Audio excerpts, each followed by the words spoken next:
Hi. My name is Jim. I will be reading you a magical story today.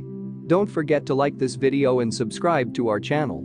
There was once a countryman who had money and land in plenty, but how rich soever he was, one thing was still wanting in his happiness: he had no children. Often when he went into the town with the other peasants, they mocked him and asked why he had no children.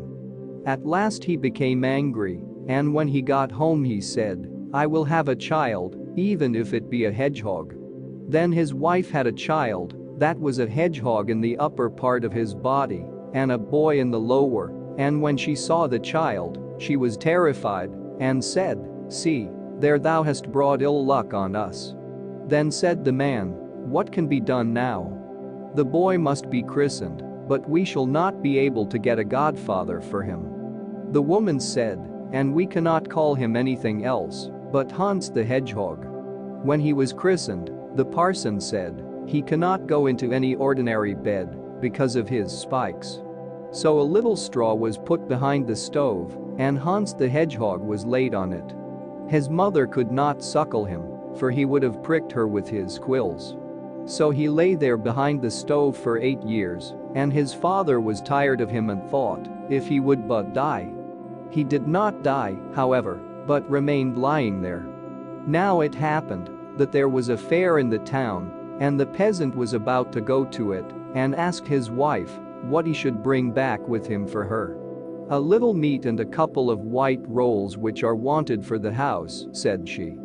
Then he asked the servant, and she wanted a pair of slippers and some stockings with clocks. At last he said also, "And what wilt thou have, Hans my Hedgehog?" "Dear father," he said, "do bring me bagpipes." When, therefore, the father came home again, he gave his wife what he had bought for her, meat and white rolls, and then he gave the maid the slippers and the stockings with clocks, and, lastly, he went behind the stove and gave Hans the Hedgehog the bagpipes. And when Hans the Hedgehog had the bagpipes, he said, "Dear father, do go to the forge and get the cock shod, and then I will ride away and never come back again."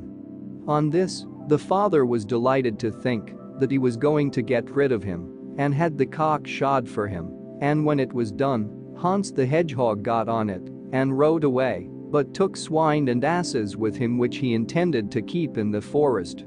When they got there, he made the cock fly onto a high tree with him, and there he sat for many a long year and watched his asses and swine until the herd was quite large and his father knew nothing about him.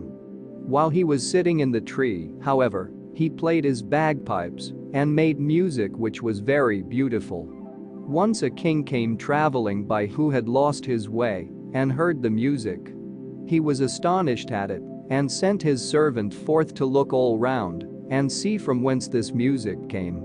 He spied about, but saw nothing but a little animal sitting up aloft on the tree, which looked like a cock with a hedgehog on it which made this music. Then the king told the servant he was to ask why he sat there and if he knew the road which led to his kingdom. So Hans the Hedgehog descended from the tree and said he would show the way if the king would write a bond and promise him whatever he first met in the royal courtyard as soon as he arrived at home. Then the king thought, "I can easily do that. Hans the Hedgehog understands nothing, and I can write what I like." So the king took pen and ink and wrote something, and when he had done it, Hans the Hedgehog showed him the way, and he got safely home. But his daughter, when she saw him from afar, was so overjoyed that she ran to meet him and kissed him. Then he remembered Hans the Hedgehog and told her what had happened and that he had been forced to promise whatsoever first met him when he got home to a very strange animal which sat on a cock as if it were a horse and made beautiful music, but that instead of writing that he should have what he wanted, he had written that he should not have it. Thereupon the princess was glad and said he had done well, for she never would have gone away with the hedgehog. Hans the Hedgehog, however, looked after his asses and pigs and was always merry and sat on the tree and played his bagpipes. Now it came to pass that another king came journeying by with his attendants and runners, and he also had lost his way and did not know how to get home again because the forest was so large. He likewise heard the beautiful music from a distance and asked his runner what that could be and told him to go and see. Then the runner went under the tree and saw the cock sitting at the top of it and Hans the Hedgehog on the cock. The runner asked him what he was about up there. "I am keeping my asses and my pigs, but what is your desire?" The messenger said that they had lost their way and could not get back into their own kingdom and asked if he would not show them the way. Then Hans the Hedgehog got down the tree with the cock and told the aged king that he would show him the way if he would give him for his own whatsoever first met him in front of his royal palace. The king said yes and wrote a promise to Hans the Hedgehog that he should have this. That done, Hans rode on before him on the cock and pointed out the way, and the king reached his kingdom again in safety. When he got to the courtyard, there were great rejoicings. Now he had an only daughter who was very beautiful. She ran to meet him, threw her arms round his neck, and was delighted to have her old father back again. She asked him where in the world he had been so long. So he told her how he had lost his way and had very nearly not come back at all, but that as he was traveling through a great forest, a creature, half hedgehog, half man, who was sitting astride a cock in a high tree and making music, had shown him the way and helped him to get out, but that in return he had promised him whatsoever first met him in the royal courtyard, and how that was she herself, which made him unhappy now. But on this she promised that, for love of her father, she would willingly go with this Hans if he came. Hans the Hedgehog, however, took care of his pigs, and the pigs multiplied until they became so many in number that the whole forest was filled with them. Then Hans the Hedgehog resolved not to live in the forest any longer and sent word to his father to have every sty in the village emptied, for he was coming with such a great herd that all might kill who wished to do so. When his father heard that, he was troubled, for he thought Hans the Hedgehog had died long ago. Hans the Hedgehog, however, seated himself on the cock and drove the pigs before him into the village and ordered the slaughter to begin. But there was a killing and a chopping that might have been heard 2 miles off. After this Hans the Hedgehog said, "Father, let me have the cock shod once more at the forge, and then I will ride away and never come back as long as I live." Then the father had the cock shod once more and was pleased that Hans the Hedgehog would never return again. Hans the Hedgehog rode away to the first kingdom.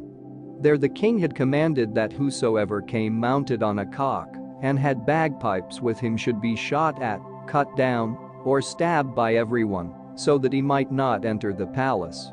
When, therefore, Hans the Hedgehog came riding thither, they all pressed forward against him with their pikes, but he spurred the cock, and it flew up over the gate in front of the king's window and lighted there, and Hans cried that the king must give him what he had promised, or he would take both his life and his daughter's.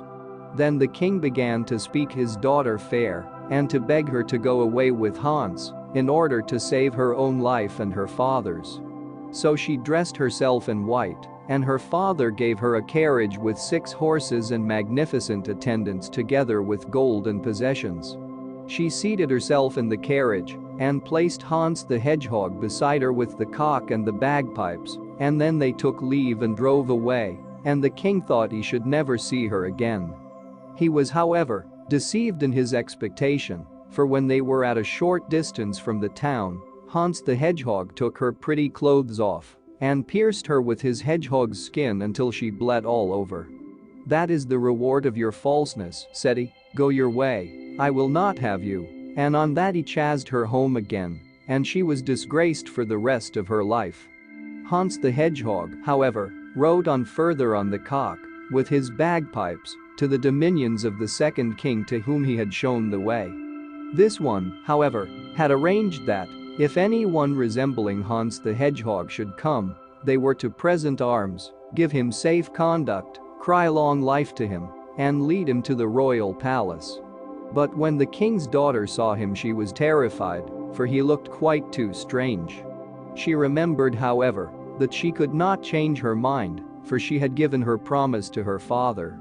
So Hans the Hedgehog was welcomed by her and married to her and had to go with her to the royal table, and she seated herself by his side, and they ate and drank.